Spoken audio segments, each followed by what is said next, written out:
kuna watu wanasema bila wao maridhiano hayatakuwepo.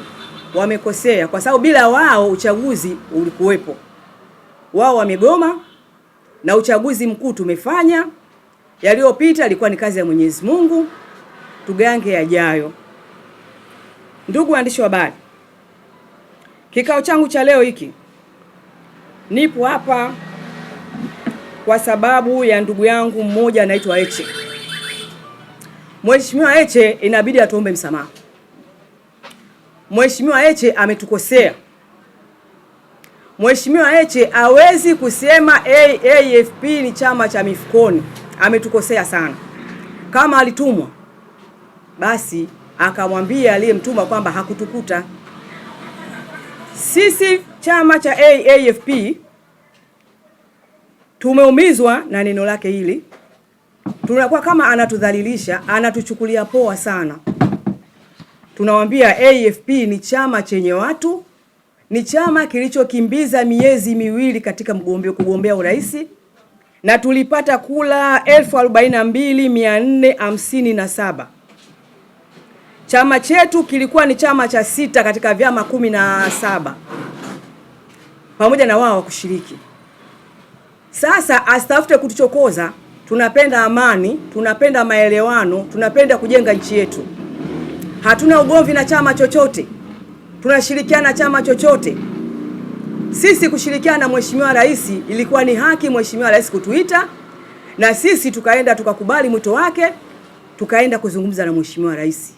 Yeye kama nani? Chadema kama nani? Hata wazuie watu tusiende kuonana na Mheshimiwa Rais eti kwa sababu wao hawapo. Wao kama wanakumbuka waliitwa na Mheshimiwa Rais wakaenda wakafanya maridhiano. Walituambia walifanya maridhiano gani? Waliwaambia wananchi wamefanya maridhiano gani? Lakini mpaka leo hatujui kitu gani waliridhiana. Na wakakubali na wakatoa sifa zote kwa Mheshimiwa Rais. Leo hii wanageuka wanamkataa Mheshimiwa Samia eti sio rais, wanamuita Samia. Wanakosea sana. Wanataka kutuvurugia amani ya nchi.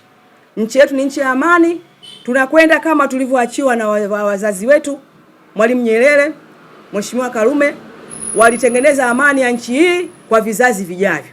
Na sisi tumeikuta, na sisi tutawaachia, tutaoacha. Ili mali nchi yetu iwe na amani. Mheshimiwa Heche, huko uliko tunakuomba, jukwaa la wanawake taifa, tumesimama kwa kukuongelea wewe. Chadema nyinyi mnadai kila kitu. Chadema nyinyi ndio mlikuwepo mnadai katiba mara ya kwanza, na katiba mlikuwepo kwenye kikao cha katiba. Mlikaa pale takriban miezi miwili. Baada ya kumaliza miezi miwili, bado kama wiki mbili mafanikio yaje, nyinyi mlikimbia. Mukatoka, mukasema mmesusia kikao. Wakati huo hela za Watanzania zimeshateketea. Sasa hizi tungekuwa tudai na katiba, tunadai mambo mengine. Nyinyi ndio chanzo cha kuharibika katiba iliyopita.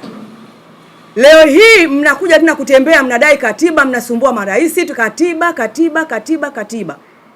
Hebu tuache siasa za ushawishi. Tuache siasa za propaganda. Tufanye kazi, tujenge nchi yetu.